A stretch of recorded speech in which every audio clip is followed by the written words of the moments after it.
Download aplikasi Tarbiyah Sunnah di handphone Anda. Tersedia di Google Play dan App Store. Bismillahirrahmanirrahim. Assalamualaikum warahmatullahi wabarakatuh. Innal hamdalillah nahmaduhu wa nasta'inuhu wa nastaghfiruh wa na'udzu billahi min shururi anfusina wa sayyiati a'malina man yahdihillahu fala mudilla lahu wa may yudlil fala hadiya lahu ashhadu an la ilaha illallah wahdahu la syarika lahu wa ashhadu anna Muhammadan abduhu wa rasuluh ya ayyuhalladzina amanu taqullaha haqqa tuqatih ولا تموتن إلا وأنتم مسلمون وبعد أيها الإخوة hadirin jamaah Masjid Pusdai Bandung, Jawa Barat yang Allah muliakan, para pendengar radio Tarbiyah Sunnah Bandung, baik melalui radio di 1476 AM ataupun melalui streaming ataupun melalui media sosial di mana saja Anda berada. Kembali kita berjumpa melanjutkan kajian tentang dosa-dosa yang menyebabkan pelakunya terancam neraka. Sekali lagi yang saya jelaskan adalah orang yang terancam neraka bukan vonis pasti masuk ke dalam neraka. Yang pertama kemarin kita sudah jelaskan yaitu mencari ilmu dengan niat yang keliru, niatnya untuk dunia. Kita lanjut. Salah satu di antara dosa besar yang pelakunya terancam neraka adalah al-kadhibu 'ala Allahi azza wa jalla. Berdusta atas nama Allah. Berdusta itu sendiri maknanya adalah al-kalam yukhaliful waqi. Berbicara yang tidak sesuai dengan fakta, itu berdusta. Berdusta secara umum itu terlarang keras, diharamkan, dan ditegaskan oleh Nabi SAW, wa iyyaka wal kadhiba fa innal kadhiba yahdi ilal fujur wal fujura yahdi ilan nar.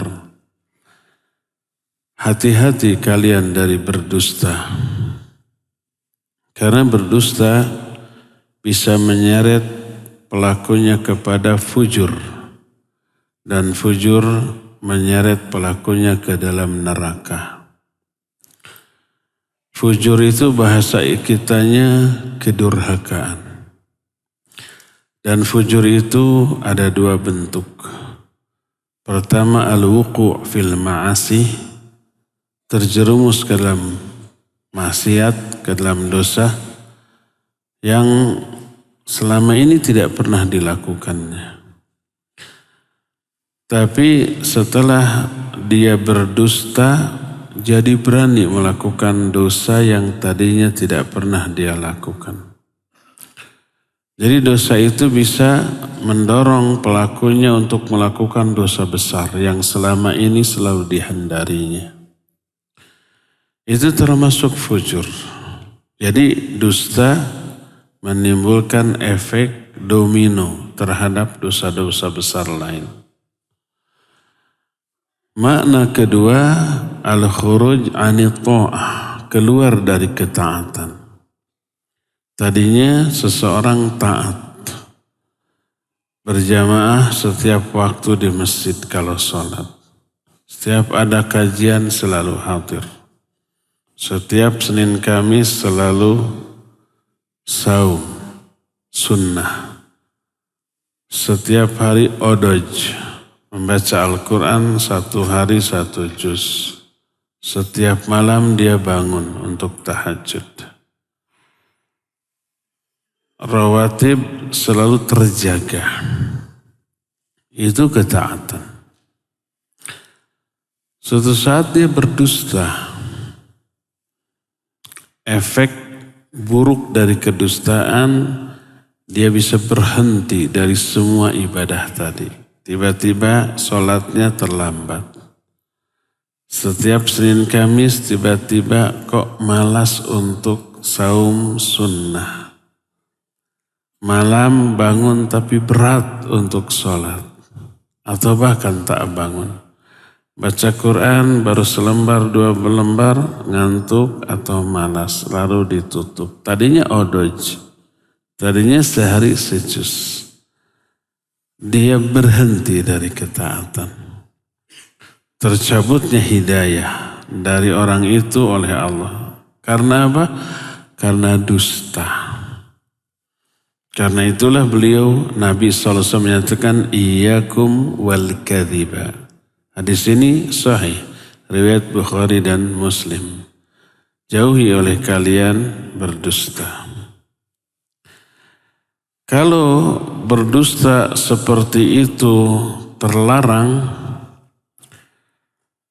apalagi kalau berdusta disertai dengan menuduh orang lain berbuat buruk, padahal orang tersebut tidak melakukan keburukan yang dia tuduhkan. Ada 2. Pertama dustanya, yang kedua tuduhannya.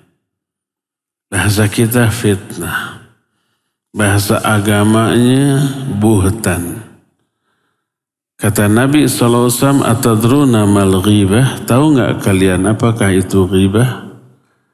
Dijawab Allah dan Rasulnya lebih tahu.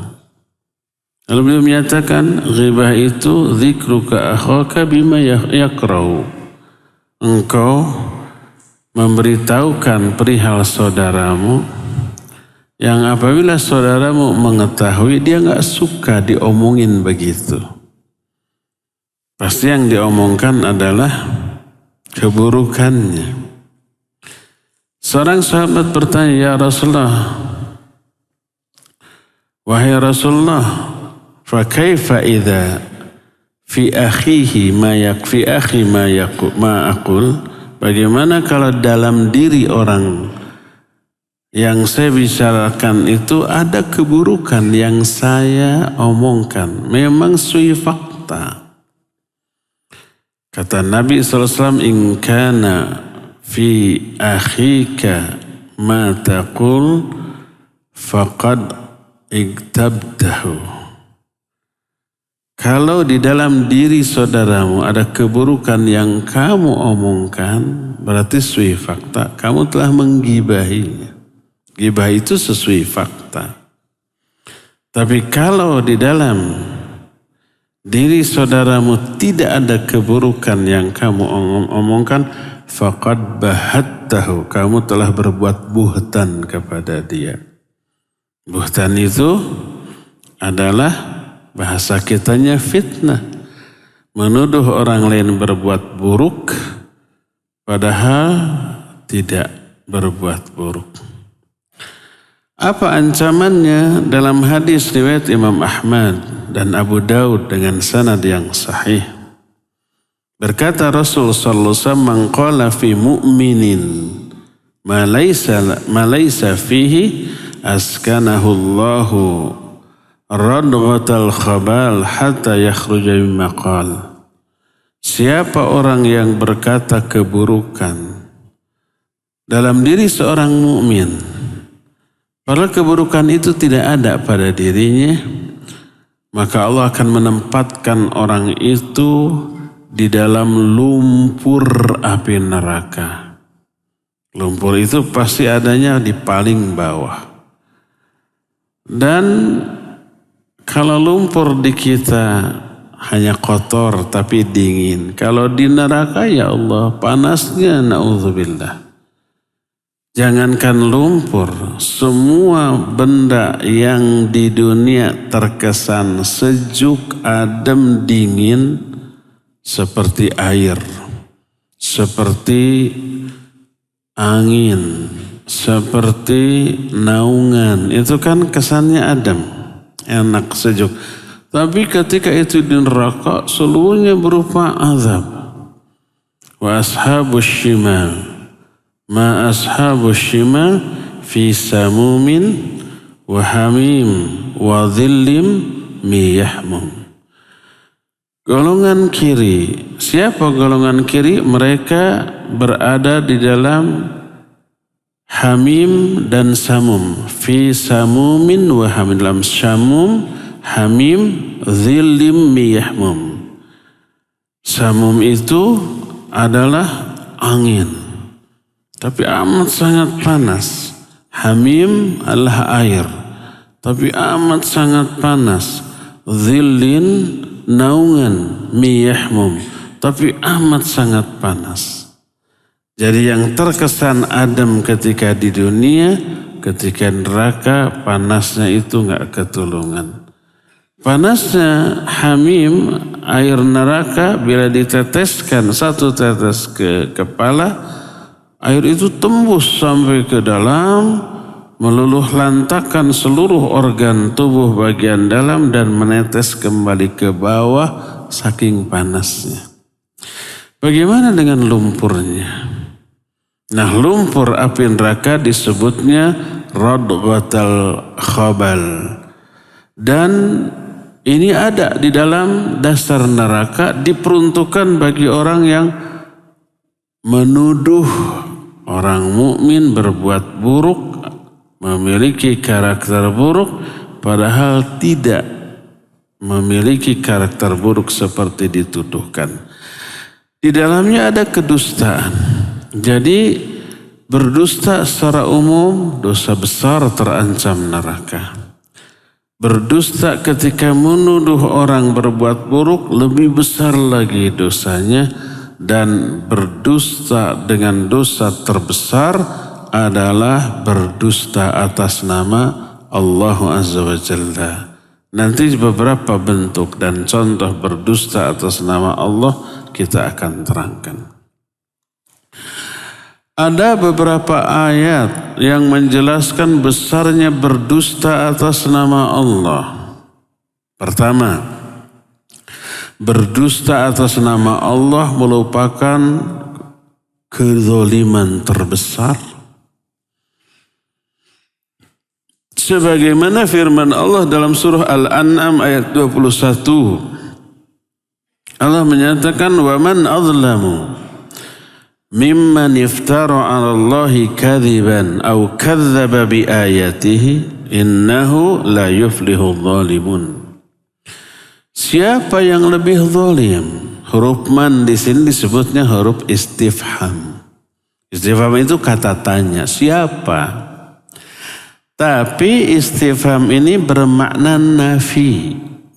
Nafi itu artinya tidak.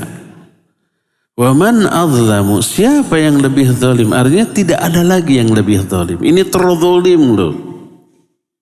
Siapa waman azlamu, siapa yang lebih zalim daripada orang yang mengada-adakan kedustaan atas nama Allah, berdustanya atas nama Allah, au kadzdzaba bi ayatihi, atau mendustakan ayat-ayat Allah.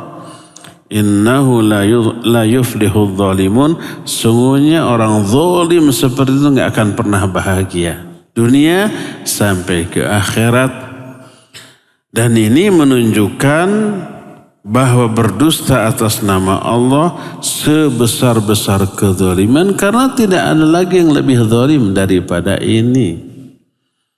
Kalau kita pernah mendengar, bukankah kezaliman terbesar itu syirik?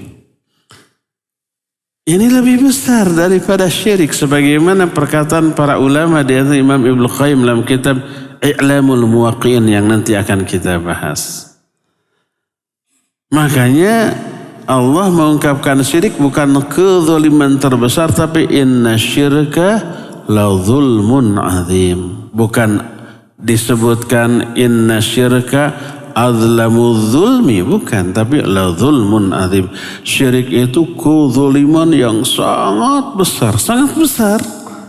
Tapi bukan yang terbesar. Kali ini waman azlamu. Azlamu itu dalam bahasa Arab disebut isim tafdil. Bahasa kitanya superlatif, terbesar.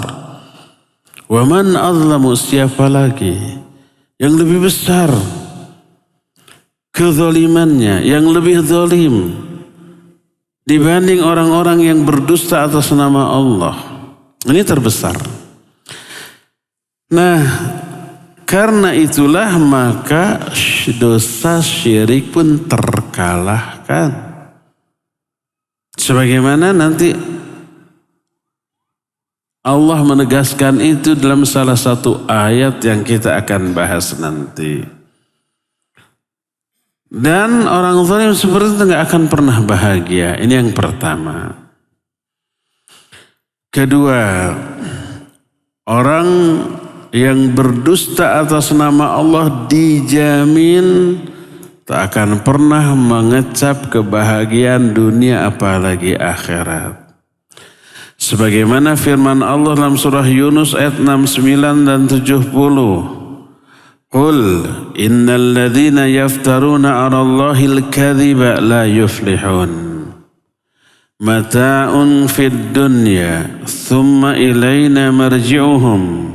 Thumma nudhiquhumul 'adzab asy-syadid bima kanu yakfurun.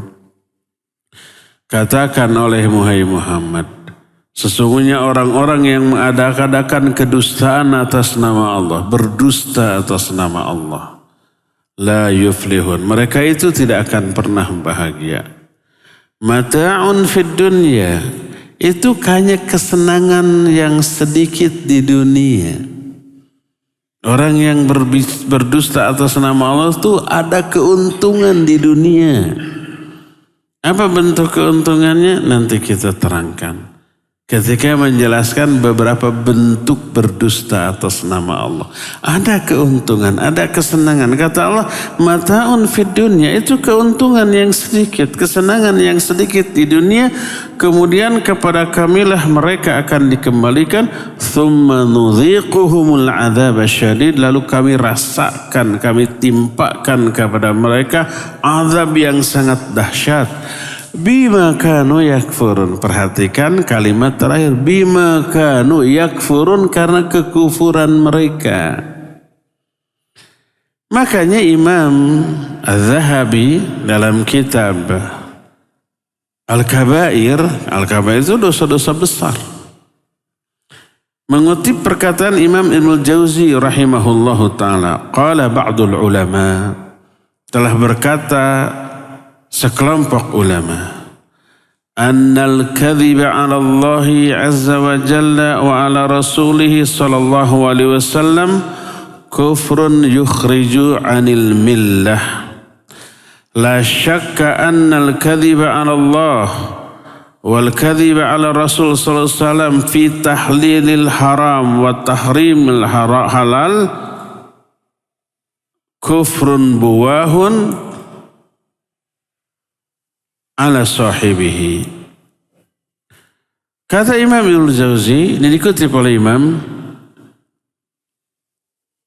Az-Zahabi dalam kitab Al-Kabair. Para ulama berkata bahwa berdusta atas nama Allah Azza wa Jalla merupakan kekufuran yang menyebabkan pelakunya keluar dari Islam.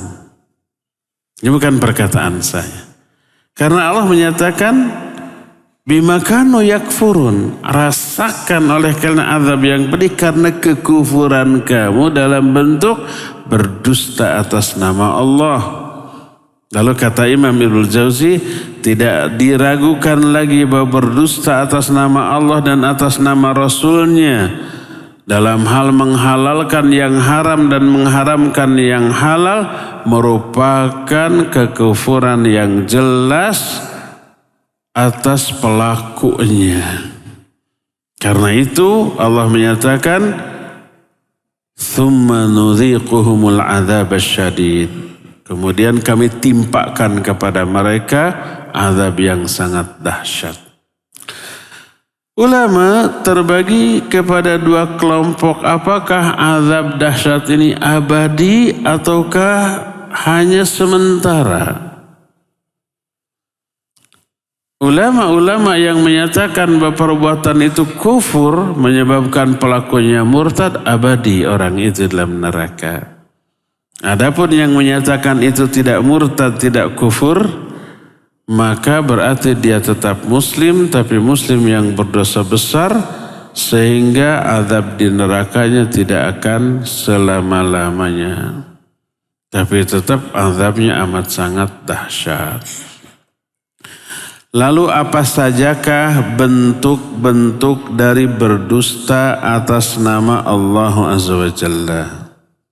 Pertama, mengaku menerima wahyu dari Allah Azza wa Jalla atau mampu menurunkan Al-Quran seperti yang diturunkan oleh Allah. Mengaku langsung berkomunikasi dengan Allah lalu mendapatkan petunjuk secara langsung dari Allah. Baik pengakuannya itu lewat mimpi atau dalam keadaan sadar, nelpon langsung ke Allah. Entah HP apa yang dipakainya. Entah berapa nomor Allah Azza wa Jalla. Ada kan orang yang ngaku nelpon langsung kepada Allah Azza wa Jalla. Lalu menyampaikan isi hasil dialognya dengan Allah. Ini kata Allah. Padahal bukan, pasti dusta. Dustanya atas nama Allah Azza wa Jalla.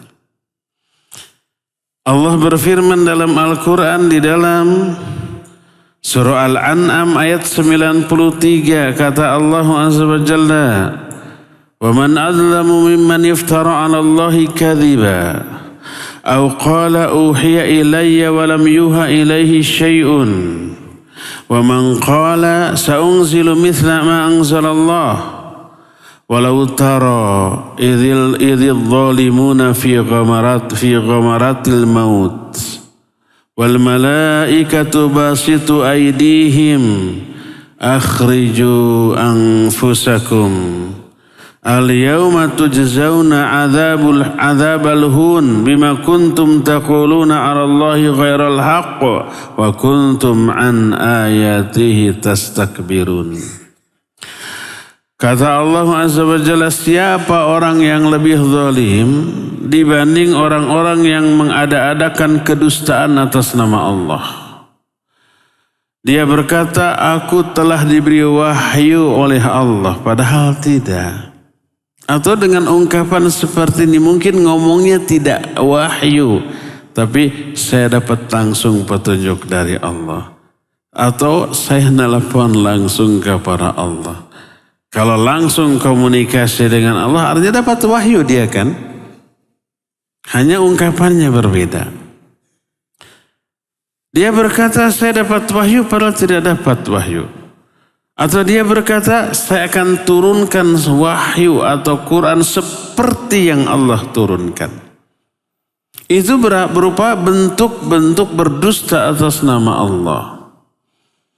Apa ancaman dari Allah? Walau tara idhidh zalimuna fi ghamaratil maut. Kita tahu kan yang seperti itu kezaliman terbesar. Ketika engkau melihat saat orang-orang zalim tersebut berada dalam sakaratul maut. Wal malaikatu basitu aydihim. Para malaikat mengulurkan tangan-tangan mereka. Ini menunjukkan malaikat punya tangan. Dan makna mengulurkan tangan adalah memukuli. Sebagaimana ayat lain, walau tara idh yatawaffal ladzina kafarul malaikah yadribuna wujuhahum wa adbarahum. Kalau engkau melihat ketika orang-orang kafir itu diwafatkan oleh para malaikat. Para malaikat itu memukuli wajah-wajah mereka dan punggung-punggung mereka. Sambil dibentakan, fadzuqu adzabal hariq. Rasakan olehmu azab yang sangat membakar ini. Nah, orang yang zalim dalam bentuk berdusta atas nama Allah tadi, wal malaikatu basitu aidihim. Mereka mengulurkan tangan-tangan mereka, maknanya memukuli sambil dikatakan akhriju anfusakum. Keluarkan ruh kalian. Lalu al-yawma tujzauna adzabal hun. Pada hari ini kamu akan dibalas dengan azab yang hina bima kuntum taquluna 'ala Allahi ghairal haqq, karena omongan-omongan kalian mengatasnamakan Allah secara tidak benar. Wa kuntum an ayatihi tastakbirun, dan kalian sombong takabur terhadap ayat-ayat Allah Subhanahu wa ta'ala. Inilah bentuk pertama dari berdusta atas nama Allah, yaitu apa? Mengaku dapat wahyu, mengaku dapat petunjuk dari Allah, mengaku dapat komunikasi langsung dengan Allah. Baik dalam bentuk mimpi, dalam keadaan sadar, dalam bentuk saya langsung nelpon kepada Allah Azza wa Jalla, dan seterusnya dan seterusnya. Inilah yang pertama. Bentuk kedua adalah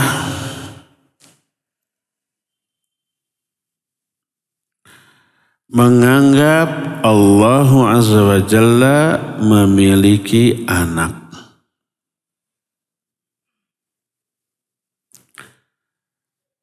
Kenapa termasuk berdusta atas nama Allah Azza wa Jalla? Karena orang-orang yang mengklaim bahwa Allah Azza wa Jalla memiliki anak, Allah Subhanahu wa ta'ala menyatakan orang itu telah berdusta atas nama Allah. Seperti firman Allah dalam surah Yunus 68. Qalu ittakhadallahu walada subhanahu huwal ghaniyyu lahu ma fis samawati wa ma fil ard. Inna indakum min sultanin bihadza ataquluna 'ala Allahi ma la ta'lamun. Mereka berkata Allah memiliki anak. Maha suci Allah. Tasbih ini termasuk nafi. Nafi itu menidakkan, menolak, mengingkari. Allah suci dari hal itu. Allah suci dari aib. Punya anak itu bagi Allah aib. Walaupun bagi manusia itu sebuah anugerah. Ada sifat yang apabila dimiliki oleh Allah baik, bagus. Tapi kalau dimiliki oleh manusia buruk, jelek. Seperti Allah itu tak punya pasangan. Allah itu tak punya anak. Allah itu takabur. Allah itu al-jabbar, al-mutakabbir. Bagus. Sifat ini kalau dimiliki manusia atau makhluk buruk. Manusia yang gak punya pasangan, jomblo gitu ya. Buruk apa bagus? Menderitalah. Manusia yang tidak punya anak dianggap kurang. Manusia yang takabur, yang arogan, yang diktator, buruk. Tapi kalau ini dimiliki oleh Allah, bagus, harus. Sebab kalau nanti Allah punya pasangan, punya anak, nanti punya cucu, punya cicit segala macam ya. Jadi Allah suci dari memiliki pasangan dan memiliki anak. Lam yalid wa lam yulad. Qalu ittakhadallahu walada. Mereka berkata Allah punya anak. Subhanah, Allah maha suci daripada itu. Allah enggak punya anak. Diingkari, dinafikan, ditiadakan. Huwal ghani, dia maha ghani. Kalau bahasa kita ghani itu kaya. Kalau manusia disebut ghani, kaya. Tapi ghaninya Allah lebih dari sekedar kaya. Ghani itu enggak butuh yang lain. Wallahu ghaniyun 'anil alamin. Allah itu ghani dari semua alam. Maknanya Allah tak butuh sesuatu pun dari alam ini. Alam itu yang butuh kepada Allah. Kalau orang kaya, semakin kaya semakin butuh orang lain, ya enggak? Mana ada orang kaya nyapu ngepel sendiri. Mana ada orang kaya nyetir sendiri. Buka pintu aja dibukain, ya enggak? Bawa pulpen aja dibawain. Padahal 1 ons pun tidak, kan gitunya. Makin kaya dia makin butuh banyak orang. Makin banyak perusahaannya dia makin butuh banyak karyawan. Makin besar kekayaan, makin besar kebutuhan kepada pihak lain. Itu ghaninya manusia. Kalau ghaninya Allah enggak. Manusia butuh ada anak, butuh ada pasangan, butuh ada orang lain untuk membantu memenuhi kebutuhan dirinya. Kalau Allah enggak, Wallahul ghaniyyu. Allah itu ghani, termasuk enggak butuh punya anak, enggak butuh punya pasangan. Kita butuh pasangan karena bentuk fisik kita, biologis kita ini memang mengharuskan adanya pasangan.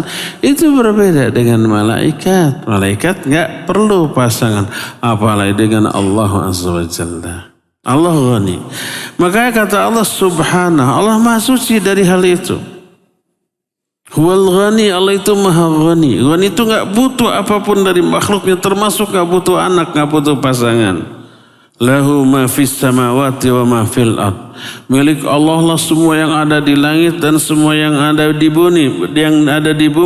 Inna indakum min sultanin bihadza. Apakah kamu memiliki sultan tentang klaim kamu itu?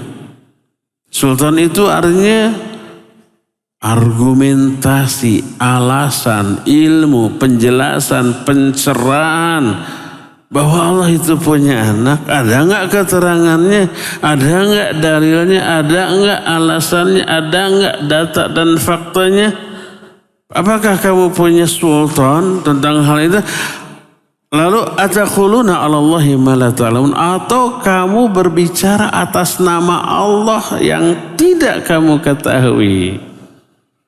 Jadi mengklaim Allah punya anak, berdusta tentang Allah. Kan kenyataannya tidak. Tadi sudah di awal kita terangkan berdusta itu berbicara yang tidak sesuai fakta, itu berdusta. Faktanya Allah nggak punya anak, lalu diklaim Allah punya anak. Maka orang-orang yang mengklaim Allah punya anak berarti dia berdusta tentang Allah Azza wa Jalla. Ada 2 jenis kedustaan tentang Allah. Pertama, berdusta tentang Allah, yaitu berbicara tentang Allah yang Allah sendiri tidak begitu, tidak seperti yang dia omongkan, seperti Allah punya anak. Seperti umpamanya Allah Azza wa Jalla butuh kepada makhluknya.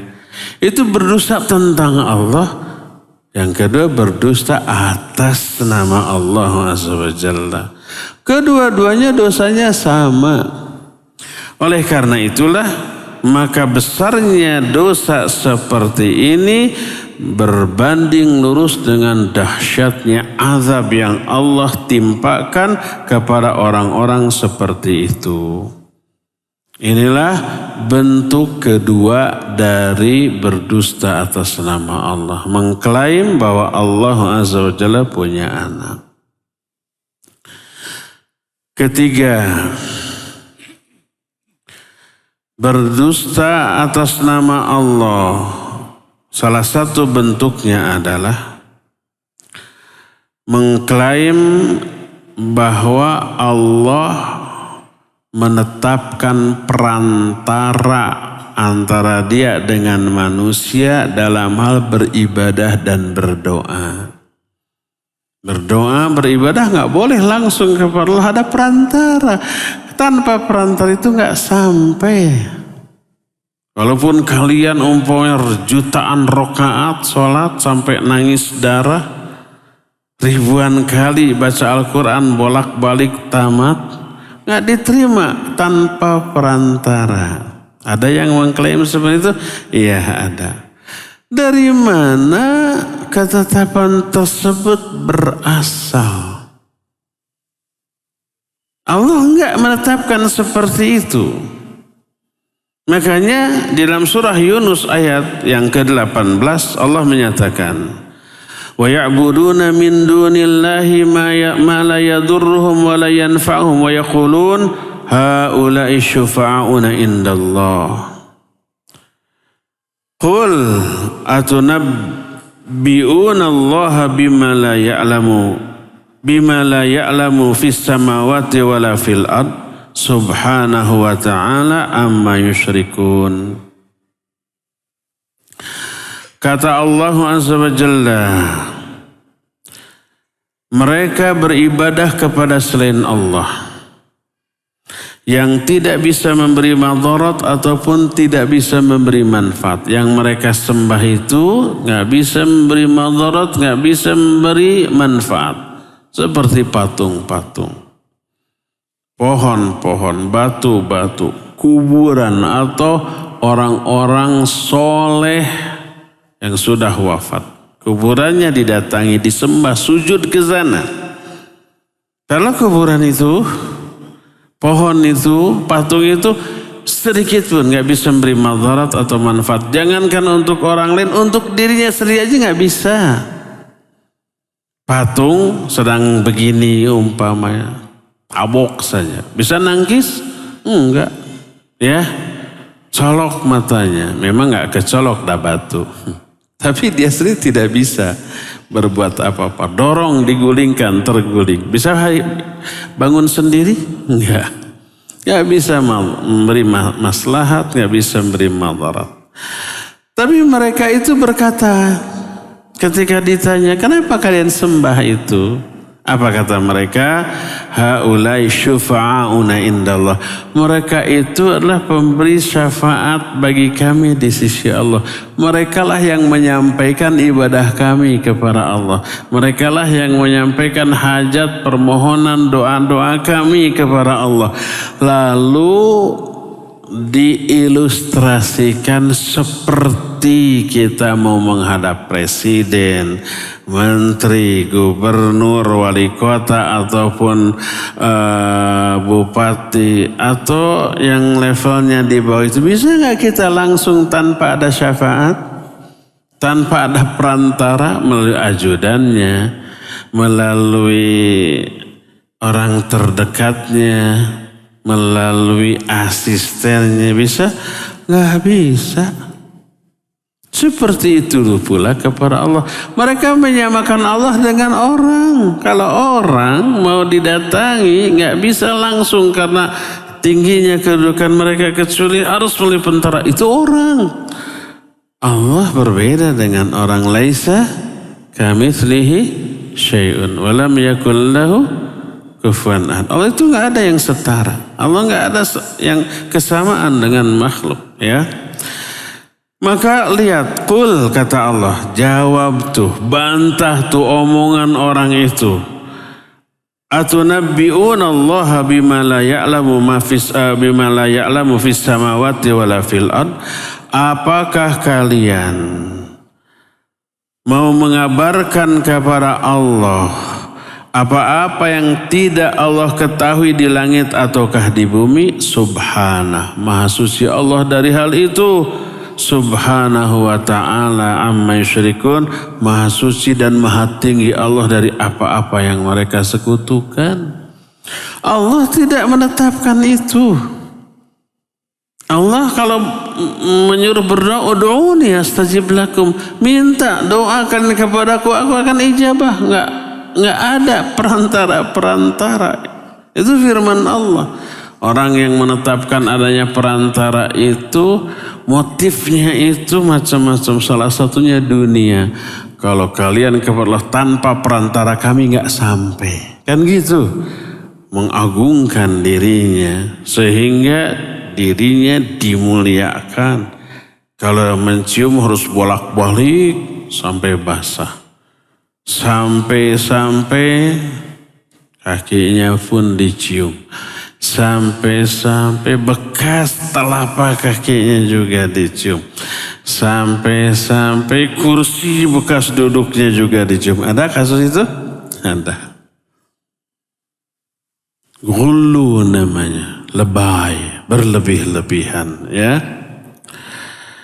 Dan Allah menyatakan itu berbicara tentang syariat Allah tanpa sultan penjelasan dari Allah Azza wa Jalla. Dan itu termasuk salah satu di antara bentuk berdusta atas nama Allah Subhanahu wa Ta'ala. Inilah yang ketiga. Yang keempat, di antara salah satu bentuk berdusta atas nama Allah Azza wa Jalla adalah berbicara tentang syariat, tentang agama Allah tanpa ilmu. Kenapa ini dianggap sebagai berdusta atas nama Allah? Karena berbicara agama berarti berbicara atas nama Allah. Agama ini Allah yang bikin. Agama ini Allah yang menetapkan. Sehingga berbicara tentang agama berarti berbicara atas nama Allah Subhanahu wa Ta'ala. Dan oleh Allah Azza wa Jalla dalam Al-Quran dosanya berada di urutan puncak melebihi besarnya dosa syirik. Sebagaimana yang Allah tetapkan dalam surah Al-A'raf ayat 33. Allah berfirman dalam ayat tersebut. Qul innama harrama rabbiyal fawahisha ma dhahara minha wa ma batana wal ithma wal baghya bighairil haqqi wa an tusyriku billahi ma lam yunazil bihi sultanan wa an taqulu 'ala Allahi ma la ta'lamun. Katakan olehmu hai Muhammad, hanyalah Allah mengharamkan kepadaku 5 dosa-dosa terbesar. Dimulai dari dosa besar terkecil. Dosa terkecil dari dosa-dosa besar. Pertama, al-fawahish, baik yang zahir ataupun yang batin. Al-fawahish itu perbuatan-perbuatan keji, baik yang lahir ataupun yang batin. Ini panjang penjelasannya tapi kita skip karena bukan ini materi inti kita. Kedua, wal baghya, sikap aniaya kepada orang lain. Apapun bentuknya yang merupakan kezaliman ke orang lain itu al-baghyu. Yang kedua, wal ithma, dosa. Dosa ini maknanya adalah melanggar larangan Allah Azza wa Jalla, mengabaikan perintah Allah. Al-itham ini 2 mana, taksir dan zalal. Taksir itu adalah kekurangan dalam menunaikan hak Allah. Kekurangan di dalam melakukan kewajiban sholat. Tapi tidak ikhlas, tidak khusyuk, tidak mutaba'ah, lalai, itu taksir namanya. Saum, Ramadan maksudnya. Tapi ketika saumnya itu hanya menahan lapar, haus dan syahwat. Selama saumnya dia mengabaikan kewajiban. Selama saumnya dia berdusta. Selama saumnya dia berbuat dosa-dosa yang lainnya. Itu taksir. Kalau umpamanya dia menunaikan haji, hajinya asal-asalan. Taksir namanya. Taksir itu apa? Bukan bahasa Sunda kadek. Tapi kekurangan dalam menunaikan kewajiban. Kalau zalal melanggar larangan. Ini dilarang oleh Allah, diharamkan, dilanggar. Itu zalal. Dua-duanya al-itham. Jadi Allah hanyalah mengharamkan kepadaku yang fawahish atau yang keji baik zahir ataupun batin. Wal itham dan dosa, wal baghya bi ghairil haq dan sikap aniaya kepada orang lain tanpa alasan yang benar. Kalau dengan alasan yang benar boleh? Boleh. Alasan yang benar contohnya apa? Contohnya pernah kita bahas, menggibahi orang lain karena alasan tertentu. Apa alasannya? Contohnya umpamanya gibah yang dibolehkan. Contohnya apa? Gibah dalam rangka istifta, meminta fatwa tentang hukum suatu kasus yang melibatkan kita dengan orang lain, harus bagaimana kita bersikap, nanya ke ulama, nanya ke ahli ilmu, otomatis diceritakan kejelekan orang itu. Gibah boleh. Atau gibah kepada sultan, ke polisi, ada orang jahat, kita laporkan ke polisi, datang. Apa kejahatan yang dia lakukan? Oh, saya nggak mau gibah, Pak. Atau gimana mau diprosesnya? Sebutkan dia merampok, dia menipu, dia begini begitu. Itu boleh. Termasuk orang yang berhutang, nggak bayar-bayar, padahal dia mampu, halal kehormatannya, halal hukumannya. Boleh dipenjara dia kalau bisa. Boleh digibahi dia, diomong-omongin. Dia punya hutang ke saya nggak bayar padahal punya uang. Boleh. Itu dengan alasan yang benar. Kalau alasannya tidak benar, al-baghyu namanya. Ini diharamkan. Keempat, wa antusyriku billahi ma lam yunazzil bihi sultanan. Keempat, kamu menyekutukan Allah dengan sesuatu yang Allah tidak menurunkan keterangan tentang hal itu. Musyrik. Lebih besar lagi daripada al-baghyu, daripada al-itham, daripada fawahish. Ternyata di atas syirik ada lagi yang lebih besar. Wa antaqulu 'alallahi ma la ta'lamun. Kalian berbicara atas nama Allah tanpa ilmu. Berbicara atas nama Allah artinya berbicara tentang agama tanpa ilmu. Ini puncak kezaliman. Tadi sudah dijelaskan.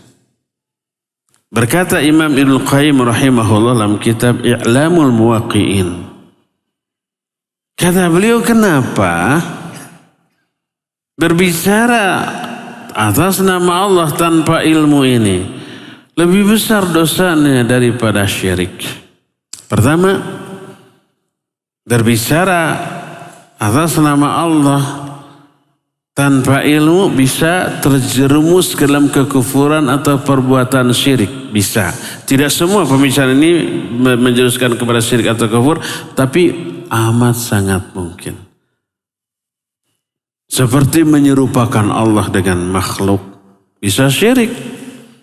Karena ada penyamaan antara Allah dengan makhluk. Dan yang kedua, namanya juga berbicara. Kalau perbuatan syirik itu untuk dirinya, hanya dirinya yang rugi, orang lain tidak rugi. Ini ngomong, dia menjelaskan ke orang lain. maka dhall wa mudhil, dia sesat dan dia menyesatkan orang lain. Dia tularkan perbuatan syiriknya kepada orang lain. Dia tularkan kesesatannya itu kepada orang lain sehingga menjadi racun bagi umat. Nah, ini yang menyebabkan dosanya lebih besar daripada dosa syirik. Karena itulah dalam Al-Quran surah An-Nahl 116. Allah menyebut bahwa berbicara atas nama Allah tanpa ilmu itu termasuk berdusta atas nama Allah. Kata Allah Azza wa Jalla dalam An-Nahl ayat 116, "Wala taqulu lima tasifu alsinatukumul kadhiba, hadza halalun wa hadza haramun litaftaru 'ala Allahil kadhiba. Innal ladzina yaftaruna 'ala Allahil kadhiba la yuflihun." Kata Allah, janganlah kalian berbicara dengan lisan-lisan kalian. Ini halal, ini haram, karena mengada-adakan kedustaan atas nama Allah. Ini kata Allah halal, ini haram. Padahal bukan kata Allah, kata dirinya. Menurut pendapat pribadinya. Agar didengar, ini kata Allah loh. Ayatnya enggak dikemukakan, hadisnya enggak disampaikan.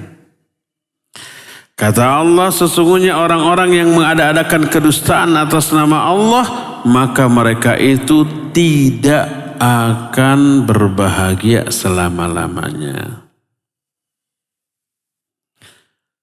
Kedua, berbicara atas nama Allah tanpa ilmu adalah sikap yang mengikuti hawa nafsu. Hawa nafsu nama lainnya adalah ra'yu. Itu lawan dari ilmu. Ra'yu itu istilah lain dari al-jahlu, kebodohan. Makanya kadang-kadang ahlul ahwa disebut dengan ahlul ra'yu. Jangan kamu berbicara berdasarkan hawa nafsu, maksudnya berdasarkan kebodohan tanpa ilmu. Loh, bukankah para ulama juga berbicara dengan ro'yu mereka? Bukan, mereka itu berbicara dengan ilmu, bukan dengan ro'yu. Ro'yu itu kebodohan, tanpa ilmu bicara dengan kebodohannya itu ro'yu, itu hawa nafsu.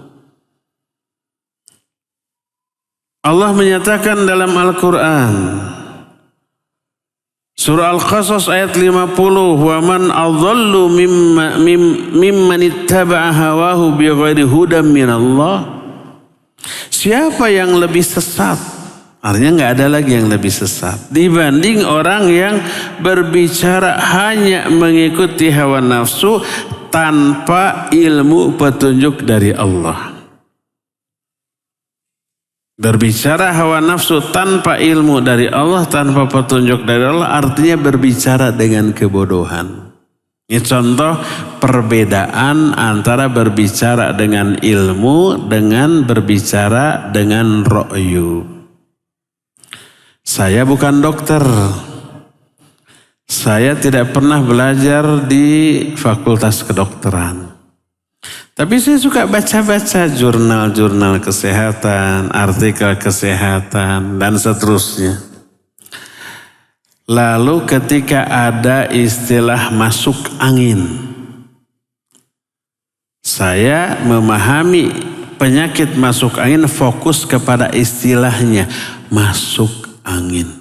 Berarti ada angin yang masuk. Jadi penyebab masuk angin, kasus masuk angin ini ada angin yang masuk ke lambung kemudian mual gitu kan? Dari mana angin ini? Oh, angin itu dari luar. Biasanya mau motoran tanpa jaket, kena angin atau kehujanan, mual, mules gitu kan? Kebayang ada angin yang masuk menembus pori-pori langsung masuk ke lambung kan gitunya. Itu saya berbicara dengan ro'yu, dengan kebodohan. Tanpa ilmu. Coba tanya ke dokter. Apa yang dimaksud masuk angin? Apakah ada angin yang masuk? Daseri atau dokter teh. Bahaya kalau ada angin yang masuk. Masuk angin itu hanya istilah. Bukan berarti ada angin yang masuk kan gitunya. Saya pernah tanyakan ini ke dokter. Dokter ngomong begitu ya. Itu hanya virus yang mulai aktif dalam tubuh manusia ketika kondisi manusia ngedrop gitu. Baru virusnya aktif, baru menimbulkan keluhan-keluhan tadi, bukan ada angin yang masuk. Nah dokter ngomong begitu teh berdasarkan ilmu yang pernah dia pelajari di fakultas kedokteran. Itu berbicara dengan ilmu dokter, bukan dengan ro'yu. Kalau saya karena nggak tahu ilmu tentang kesehatan, memahami istilah dengan ro'yu. Atau dengan hawa nafsu, dengan kata lain, dengan kebodohan, ya salah ngaso. Makanya solusinya beda. Oh, kalau masuk angin, keluarkan anginnya, teraboy. Akhirnya apa? Minum minuman yang bersoda biar terab, biar anginnya keluar. Terab itu apa bahasa Indonesianya? Gitu. Sendawa. Solusinya kalau masuk angin minum minuman bersoda supaya sendawa. Nyambung nggak? Nggak nyambung. Pemahamannya keliru, salah karena berdasarkan ro'yu dan kebodohan. Solusinya juga keliru. Lain dengan dokter. Dokter berbicara dengan ilmu, saya berbicara dengan ro'yu. Atau dengan hawa nafsu, atau dengan kebodohan. Jadi ro'yu nama lain dari kebodohan atau hawa nafsu. Ini yang Allah maksud, dan waman adhallu mimman ittaba'a hawahu bi ghairi huda minallah. Siapa yang lebih sesat dibanding orang-orang yang mengikuti hawa nafsu tanpa ilmu petunjuk dari Allah Azza wa Jalla. Jadi berbicara tentang agama tanpa ilmu yang memadai alias berbicara dengan ro'yu, itu berarti mengikuti hawa nafsu. Itu yang kedua. Yang ketiga atau keempat, pedulilah. Berbicara tentang agama tanpa ilmu berarti mendahului Allah dan Rasulnya. Dan ini terlarang keras. Lihat Al-Quran surah Al-Hujurat ayat 1 dan ayat 2. Disertai dengan sanksi yang Allah timpakan kepada orang itu.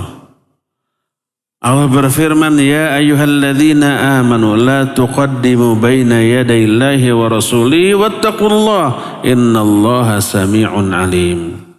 Hai orang-orang yang beriman, janganlah kalian mendahului Allah dan Rasulnya. Ini bukan balapan. Makna mendahului Allah dan Rasulnya, mendahulukan ro'yunya, pendapat pribadinya daripada Al-Quran dan Sunnah. Al-Quran wahyu Allah, Sunnah sabda Nabi SAW. Quran nggak dipakai, hadis nggak dipakai. Nih pendapat saya begini. Itu mendahului Allah dan Rasulnya. Lihat ayat keduanya dalam surah Al-Hujurat. Efeknya, akibatnya mengerikan. Apa? Gugur semua amal kebaikan kita. Pahala dari sholat kita, dari saum kita, dari infak sedekah kita, dari kebaikan-kebaikan kita. Pahala kita tumpuk-tumpuk. Gugur, terhapus hanya karena kita lebih mendahulukan ro'yu, kebodohan hawa nafsu kita daripada Quran Sunnah. Allah menyatakan dalam ayat keduanya, ya ayyuhalladzina amanu la tarfa'u aswatakum fawqa sautin nabi wa la tajharulah kajahri ba'dikum li ba'din an tahbatu a'malukum wa antum la tash'urun. Hai orang-orang yang beriman, jangan kalian meninggikan suara kalian di atas suara Nabi ketika berbicara kepadanya. Seperti kalian meninggikan suara di atas sebagian suara yang lain, nanti gugur amal-amal kamu tanpa kamu sadari. Dahulu kalau para sahabat Berbicara di hadapan Nabi nggak boleh nadanya lebih tinggi daripada nada suara Nabi SAW. Dan itu bentuk terendah dari berbicara lebih keras daripada suara Nabi. Ada bentuk yang lebih terlarang lagi, yaitu apa? Isi omongannya lebih didahulukan daripada hadis Nabi SAW. Ini tidak berlaku di zaman para sahabat saja, tapi di zaman kita. Kita nggak mungkin nada kita bicara lebih tinggi di hadapan Nabi karena kita tidak sejaman dengan Nabi. Tapi ada bentuk lain yang lebih hebat, lebih besar dosanya, yaitu apa? Lebih mendahulukan ro'yu, pendapat, hawa nafsu, kebodohan kita daripada hadis Nabi SAW. Maka bagi kita yang tidak sezaman dengan Nabi, berbicara dengan nada lebih tinggi dari ucapan Nabi, bentuknya adalah lebih mendahulukan pendapat pribadi daripada hadis Nabi SAW. Apa akibatnya? Antahbatu a'malukum wa antum la tash'urun. Nanti gugur amal-amal kalian, pahala-pahala kalian tanpa kalian sadari. Oleh karena itulah maka besarnya dosa berdusta atas nama Allah Azza wa Jalla lebih besar dibanding berdusta atas nama manusia manapun. Maka wajib kita hindari berdusta atas nama Allah Azza wa Jalla. Jadi beberapa bentuk berdusta atas nama Allah lah ngaku dapat wahyu, ngaku komunikasi dengan Allah baik langsung atau lewat mimpi. Yang kedua, mengklaim Allah memiliki anak. Yang ketiganya, mengklaim beribadah kepada Allah harus memakai peran perantara. Terus yang keempatnya tadi apa? Dan seterusnya lah ya, simpulkan sendiri. Cukup sampai di sini saja. Nanti kita akan lanjut di sebulan yang akan datang. Kita sekarang masuki sesi tanya jawab. Wa sallallahu ala nabiyina Muhammadin wa ala alihi wa ashabihi wasallam. Pertanyaan pertama, bismillah, afwan Ustaz, kalau salah memahami dalil apakah termasuk berdusta atas nama Allah?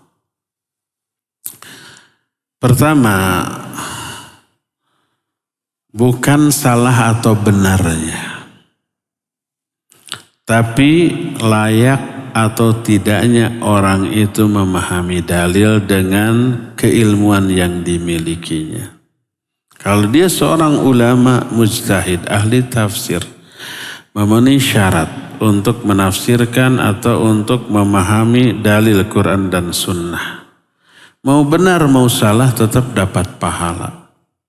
Idza ijtahadal hakimu fa asaba falahu ajran wa idza akhta'a falahu ajrun wahid. Kalau seorang hakim itu pasti ulama mujtahid, ijtihad.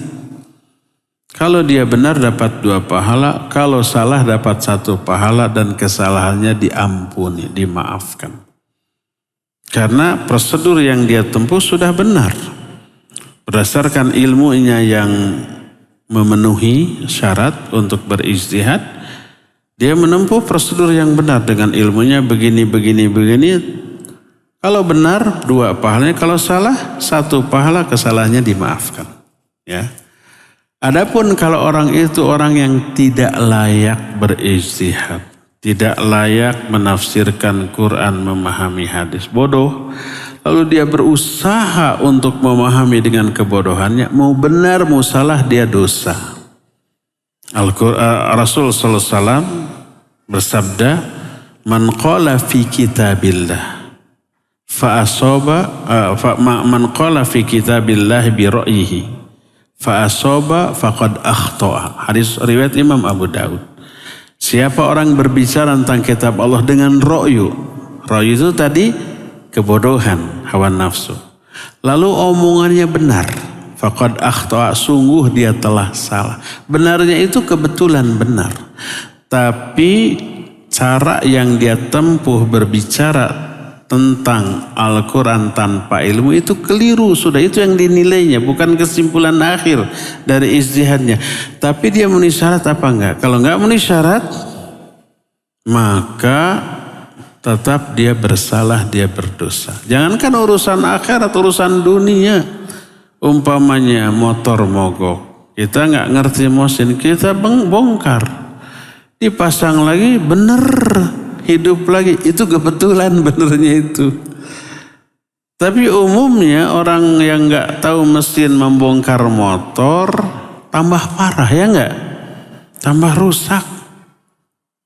Bisa-bisa dia membongkar sesuatu yang tidak harus dibongkar. Ini nggak bermasalah. Yang bermasalah nggak dibongkar, nggak disentuh gitu kan? Tambah parah. Penyakit pokoknya tetap. Karena dia bongkar melahirkan penyakit baru yang lebih parah. Kan gitunya. Itu tentang dunia loh.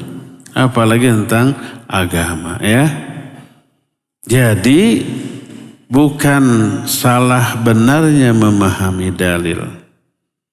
Bukan kesimpulan akhirnya yang Allah nilai. Tapi apa dia memenuhi syarat apa tidak. Sama dengan gimana kalau orang mengobati pasiennya tambah parah, orang itu salah atau tidak?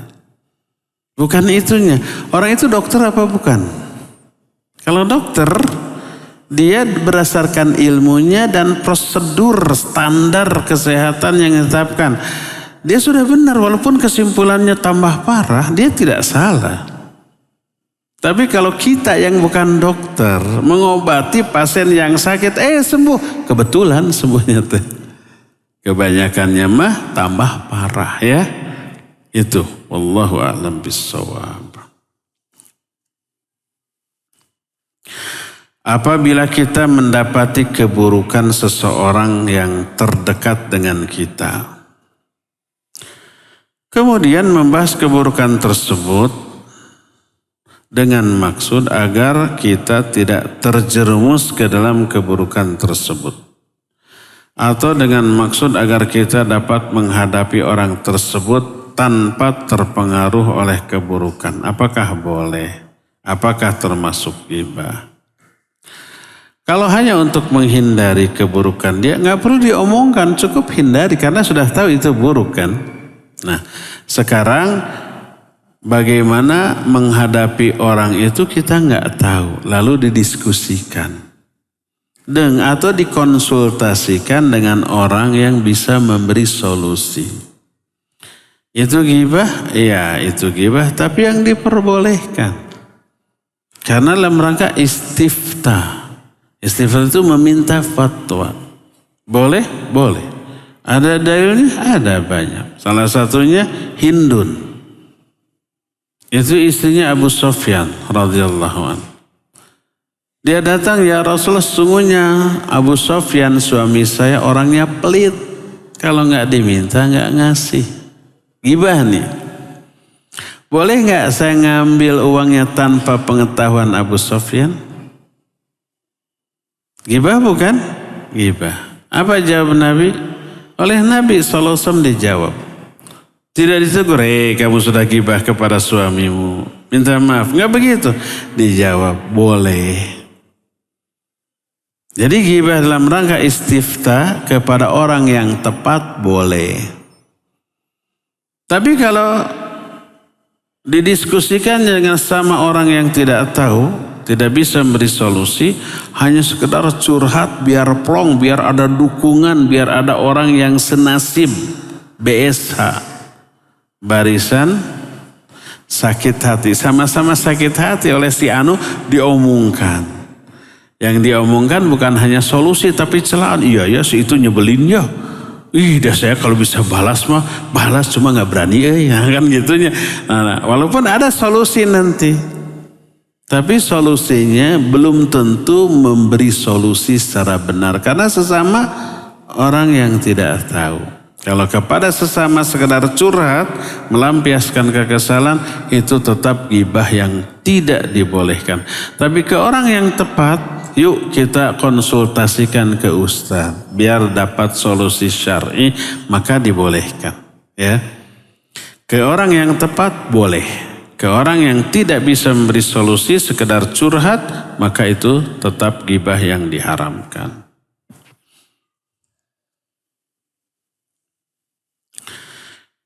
Istri saya baru melahirkan. Istri yang keberapa nih? Rencana awal kami tidak akan menggunakan fasilitas BPJS. Tapi karena kehamilan istri saya bermasalah, sehingga diperlukan operasi sesar untuk kelahiran bayi kami, di mana hal ini memerlukan biaya yang tinggi. Jadi akhirnya kami kembali menggunakan fasilitas BPJS karena keuangan kami juga terbatas. Semua kita uangnya terbatas ya. Cuma batasnya ini ada yang tinggi, ada yang rendah. Mohon penjelasan Ustaz, bagaimana penggunaan BPJS ini secara syariat, apa yang harus kami lakukan selanjutnya terkait dengan penggunaan fasilitas ini. Saya juga punya BPJS, terpaksa. Tanpa BPJS nggak bisa umroh. Tanpa BPJS tidak bisa perpanjangan STNK, SIM, liur bukan namanya. Apa boleh buat dengan terpaksa bikin BPJS. Jadi kalau pada hukumnya BPJS atau asuransi manapun, ini kan BPJS asuransi ya. Singkatan dari apa BPJS? Badan Penyelenggara Jaminan Sosial. Kok nggak ada asuransinya ya? Tapi sama dengan asuransi kan. Hukum masalah asuransi tidak boleh.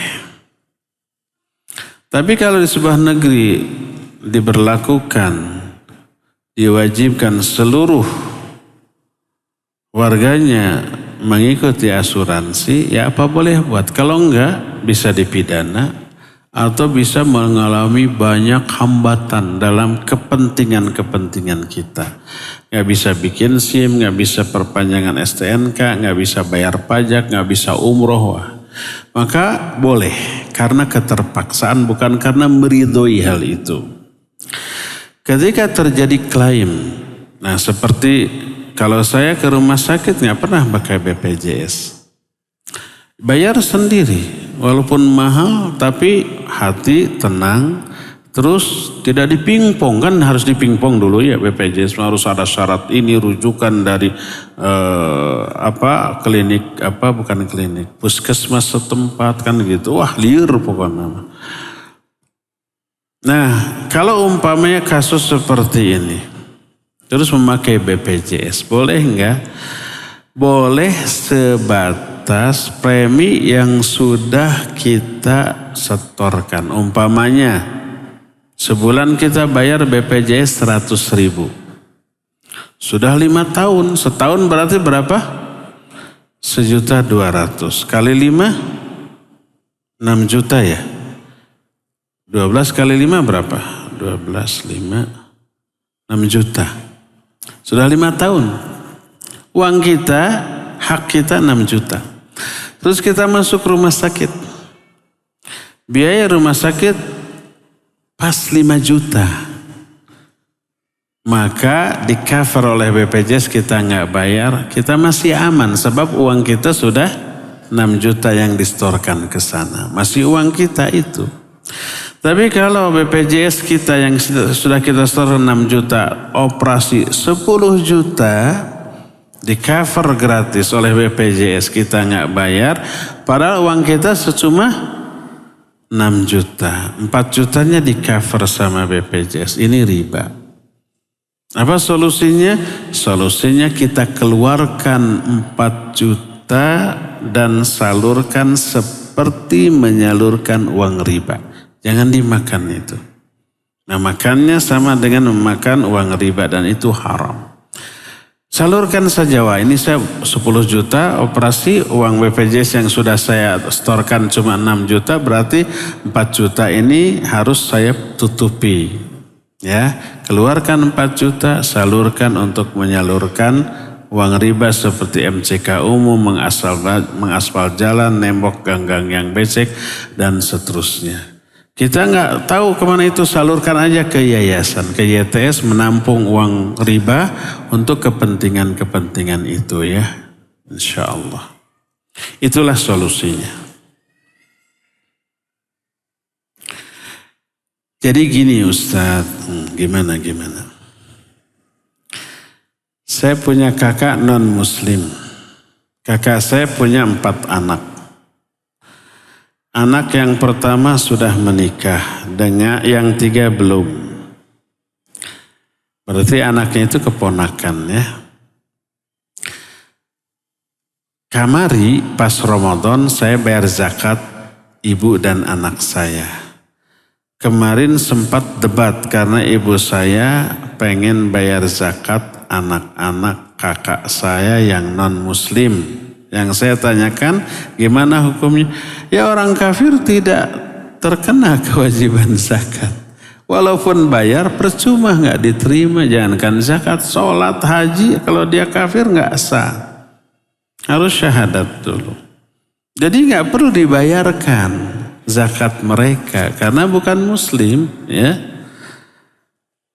Tapi sudah kadung ya sudah, gimana lagi itu. Tapi tetap itu tidak sah, tidak diterima, tidak ada pahala untuk mereka.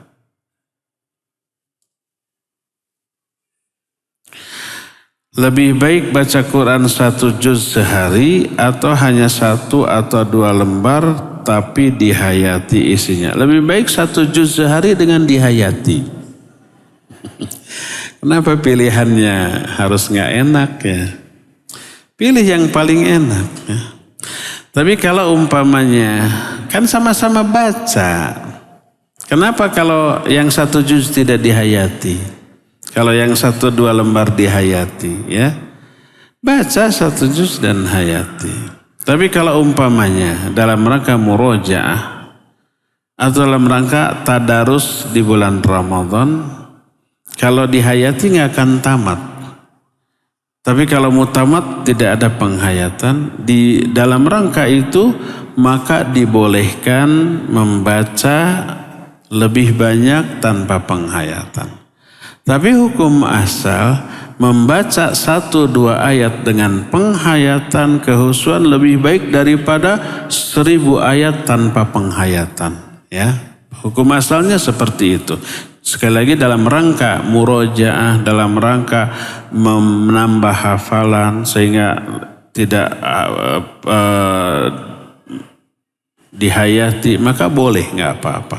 Tapi kalau membaca hukum asalnya lebih baik dengan penghayatan walaupun 1-2 ayat daripada 1000 ayat tanpa penghayatan.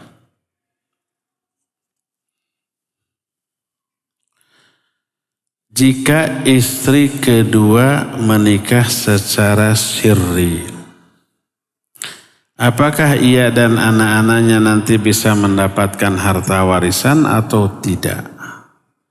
Jika tidak, apakah bisa suaminya membuat surat wasiat agar istri kedua dan anak-anaknya bisa mendapatkan bagian? Mohon jawaban. Siapa nih? Jangan-jangan istri pertamanya nggak tahu nih. Ikhwah, kalau ada yang ingin poligami, tempuhlah prosedurnya dengan resikonya. Izin istri pertama ke pengadilan, keluar dapat surat nikah. Surat nikah itu hak istri kedua dan anak-anaknya. Kalau nggak ada surat nikah, walaupun secara agama sah sebagai suami istri, secara negara tidak diakui. Kalau hubungan dosa tidak dosa tetap berpahala. Tapi kalau ada kasus seperti warisan sampai ke pengadilan, istri kedua nggak dapat. Kalau menurut putusan pengadilan, karena pengadilan berdasarkan data dan fakta. Ini bukan istrinya, mana buktinya? Nggak ada surat nikah, akhirnya nggak dapat. Terus kalau punya anak nggak bisa dapat akte. Karena syarat akte harus ada surat nikah. Nggak dapat kakak. Kakak juga surat nikah. Adik dapat tapi kakak tidak. Kakak itu kartu keluarga.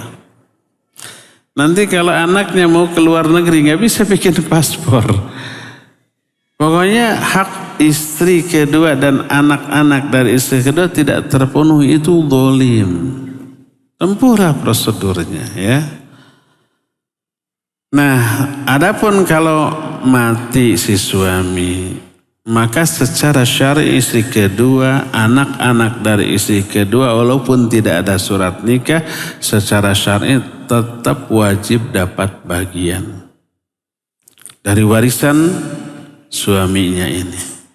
Tapi kalau istrinya tidak tahu sampai suaminya mati, pas istri kedua nuntut warisan, pasti menolak. Kamu siapa? Saya istrinya. Mana buktinya bahwa kamu istrinya?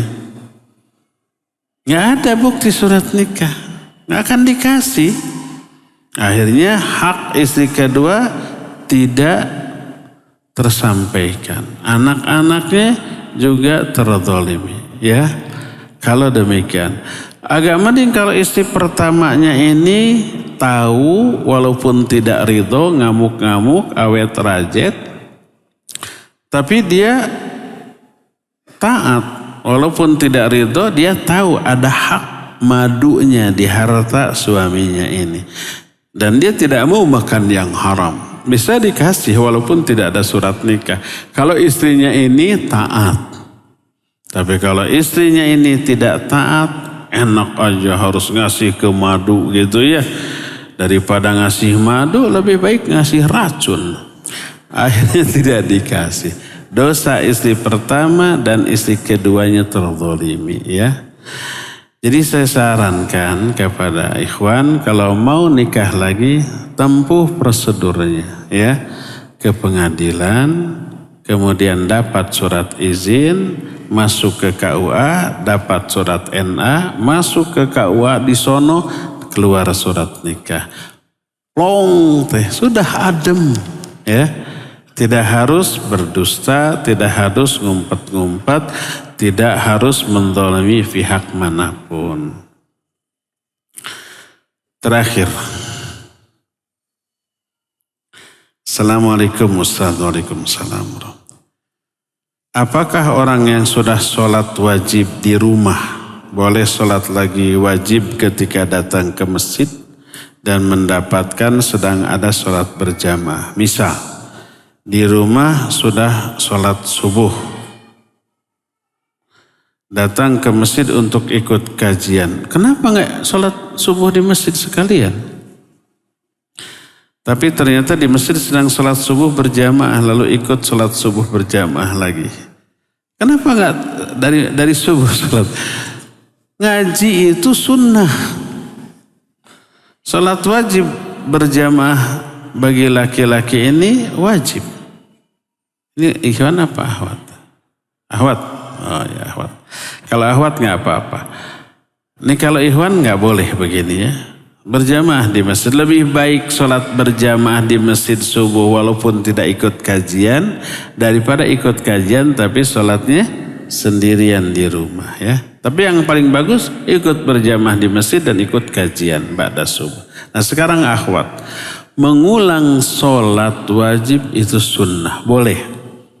Termasuk kita laki-laki umpama, kita safar, sudah dijama zuhur dengan asar. Pas asar ke Bandung, masuk ke masjid, ada sholat asar lagi, ikut gabung sholat berjamaah asar lagi. Walaupun tadi sudah kita dijama di Jakarta umpamanya. Tapi pas ke masjid, setelah itu ada kajian, ada sholat asar berjamaah, ikut lagi sholat berjamaah asar dengan ini. Walaupun kita di sana berjamaah tadi, ya. Dan Mu'adz bin Jabal radhiyallahu an, suatu saat beliau itu imam di kampungnya, di Kuba sana. Suatu saat sholat isya di Masjid Nabawi berjamaah dengan Nabi SAW. Kaumnya nggak mau sholat isya kalau tidak diimami oleh Mu'adz. Pas Mu'adz pulang, maka Mu'adz sholat isya lagi menjadi imam bagi kaumnya. Padahal tadi sudah sholat isya di sana. Ya, mengulang sholat wajib itu dibolehkan. Wallahu a'lam bishawab. Cukup sampai di sini. Subhanakallahum bihamdik. Asyhadu an la ilaha illa anta. Astaghfiruka wa atubu ilaik. Walhamdulillahi rabbil alamin. Wassalamualaikum warahmatullahi wabarakatuh.